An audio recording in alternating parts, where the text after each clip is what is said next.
பிரியமானவர்களே, இயேசு கிறிஸ்துவின் நாமத்தில் உங்களுக்கு என் அன்பின் வாழ்த்துக்கள். எப்படி இருக்கீங்க? இந்த காலை பொழுது எப்படி இருக்குது? ஒரு புதிய நாளை ஆண்டவர் தந்திருக்கிறார்ல, ஆண்டவரை நம்ம துதிக்கணும். துதிக்கிறதெல்லாம் இருக்கட்டுங்க, ஒரே நெருக்கமா இருக்குது, போராட்டமா இருக்குது அப்படின்னு மனசோர்ந்து போயிருக்கிறீங்களா?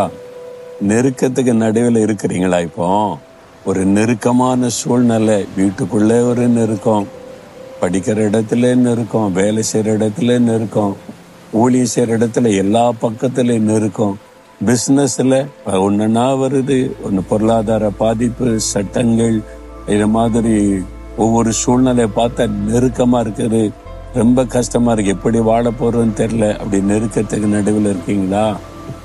இது இப்படிதான் இருக்கும். கடைசி காலத்துல இப்படிதான் உலகம் இருக்கும். இனி சமாதானத்தை தேடி அதை காண மாட்டாங்கன்னு சொல்லி சும்மா பேசுவாங்க, எல்லா தலைவர்களும் சமாதானம் சமாதானம் அப்படின்னு சொல்லி. அதெல்லாம் பார்க்க முடியாது. இது நெருக்கத்தின் நாட்கள் தான். என்னங்க சொல்றீங்க? அப்ப இப்படிப்பட்ட சூழ்நிலையில் எப்படிங்க வாழ்றது அப்படின்னு நினைக்கிறீங்களா? ஒரு தேவ மனிதர் தன்னுடைய அனுபவத்தை சொல்றாரு பாருங்க. 2 கொரிந்தியர் 4:8 நாங்கள் எப்பக்கத்திலும் நெருக்கப்பட்டும் ஒடுங்கி போகிறது இல்லை. எல்லா பக்கத்திலும் நாங்க நெருக்கப்படுகிறோம், ஆனா ஒடுங்கி போக மாட்டோம், சோர்ந்து போக மாட்டோம், முடங்கி போக மாட்டோம். எப்பவும் மகிழ்ச்சியா இருக்கிறோம், உற்சாகமா இருக்கிறோம், தைரியமா இருக்கிறோம். உங்களுக்கு என்னங்க சொல்லுவீங்க? நீங்க ஏதோ ஊழி அங்கங்க ஊர் ஊரா போகணும், பிரசங்கம் பண்ணணும், நாடு நாடா போறீங்க, இடெல்லாம் பாக்குறீங்க, ஜாலியா இருக்கிறீங்க, அப்படிதானே சொல்ல தோணுது. உங்களுக்கு இருக்கிறத மாதிரி 1000 மடங்கு நெருக்கம் ஊழியக்காரங்களுக்கு உண்டு. எல்லா பக்கத்திலும் நெருக்கம், எல்லா பக்கத்துல சாத்தான் நெருக்கத்தை உண்டாக்கி முடக்குவதற்கான காரியத்தை செய்து கொண்டே இருப்பான். தினந்தோறும் பயப்படுத்துகிற காரியம் வரும், தினந்தோறும் நெருக்கப்படுகிற காரியம் வரும். இந்த ஊழியத்திலிருந்து ஒரு நெருக்கம் வரும், அந்த ஊழியத்திலிருந்து ஒரு நெருக்கம் வரும், இந்த ஊழிய காரியத்தை செய்ய போனா அதுல ஒரு தடை வரும். ஒவ்வொரு பக்கத்திலிருந்து நெருக்கம் வரும். சில சமயத்துல என்ன செய்வதுன்னு தவிக்கிற சூழ்நிலை கூட வரும். அந்த மாதிரி எல்லா பக்கத்திலும் நெருக்கம். ஒரு பக்கம் மனிதரால் வருகிற நெருக்கம் வரும், இன்னொரு பக்கத்துல அதிகாரத்தில் இருக்காங்கள அதிகாரிகளால் உண்டாகிற நெருக்கம் வரும், இன்னொரு பக்கத்துல கூட இருக்கிறாங்க பாருங்க, அவங்க மூலமா ஒரு நெருக்கம் வரும், இன்னொரு பக்கத்துல குடும்பத்துக்குள்ள இருந்து ஒரு நெருக்கம் வரும், இன்னொரு பக்கம் பிசாசினிடத்திலிருந்து வானமண்டலத்தின் ஆவிகளால் உண்டாகிற எல்லா பக்கத்துல நெருக்கம் வரும்.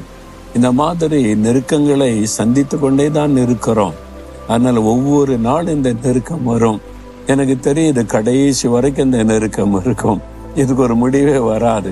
என்ன, கிறிஸ்தவ வாழ்க்கை என்பது போராட்டம் நிறைந்த வாழ்க்கை தான்.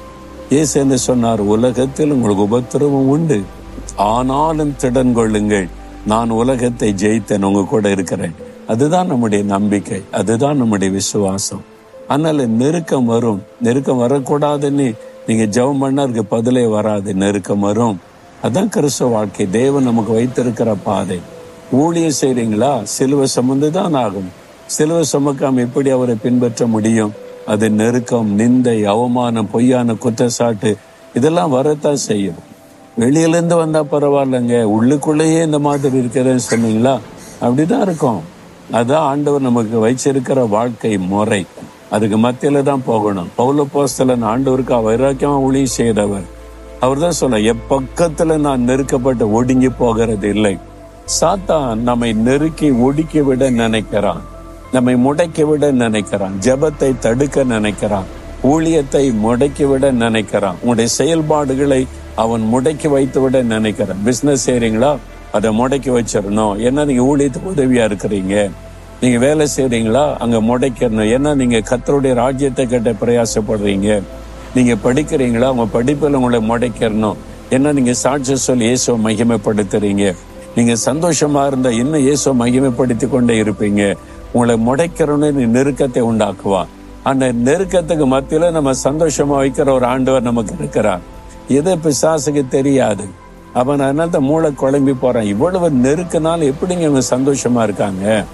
எவ்வளவு நெருக்கம் வரும். ஆனா நான் சொல்ல, சாத்தானே, நீ என்னதான் நெருக்கம் கொண்டு வந்தாலும், எத்தனை நிந்தை, உபத்திரவம், பாடு கொண்டு வந்தாலும் என் ஜெபத்தை தடுக்க முடியாது, என் ஊழியத்தை தடுக்க முடியாது, என் சந்தோஷத்தை உன்னால கெடுக்க முடியாது. ஏன்னா உன்னை ஜெயித்த இயேசு என்னோடு இருக்கிறார். எந்த நெருக்கத்திலும் என்னை தைரியப்படுத்துகிற, பலப்படுத்துகிற, பாதுகாக்கிற, நடத்துகிற இயேசு எனக்கு இருக்கிறார். அதனால நான் ஒடுங்கெல்லாம் போக மாட்டேன், முடங்கெல்லாம் போக மாட்டேன்.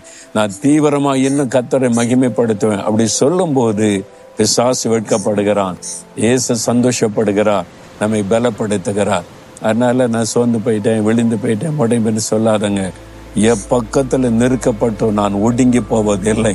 சாத்தானே, நீ என்னை முடக்கி விட முடியாது, என் ஜெபத்தை தடுத்து விட முடியாது, என் ஊழியத்தை தடுத்து விட முடியாது, என் பிசினஸ் வேலையில என்னை முடக்கி வைத்து விட முடியாது. நான் கர்த்தருக்காக எழுந்து பிரகாசிப்பேன். தைரியமா சொல்லுங்க, ஆண்டவர் இன்றைக்கு உங்களை பலப்படுத்தி கொண்டிருக்கிறார். எப்பக்கத்துல நெருக்கத்தை உண்டாக்குற பிசாசு வெட்கப்பட்டு போவான். தைரியமா சொல்லுங்க, இப்ப ஆண்டவரை பார்த்து, ஆண்டவரே, நான் எப்பக்கத்துல நெருக்கப்பட்டாலும் ஒடுங்கி போக மாட்டேன். பொருளாத சாத்தானே, எல்லா பக்கத்துல இந்த நெருக்கத்தை கொண்டு வந்தாலும் நான் முடங்கி போக மாட்டேன், ஒடுங்கி போக மாட்டேன். என் இயேசு என்னோடு இருக்கிறார், எனக்கு ஜெயம் தருகிறார், அவருக்குள் நான் மகிழ்ச்சியாக இருப்பேன். இன்றைக்கு நான் உன்னை மேற்கொள்ளுகிறேன், இன்றைக்கு நான் ஜெயம் எடுக்கிறேன், இன்றைக்கு எல்லா போராட்டங்களை ஜெயித்து மறுபடியும் எழும்பி பிரகாசிக்க அர்ப்பணித்துக் கொள்ளுகிறேன். இயேசுவின் நாமத்தில் ஆமேன், ஆமேன்.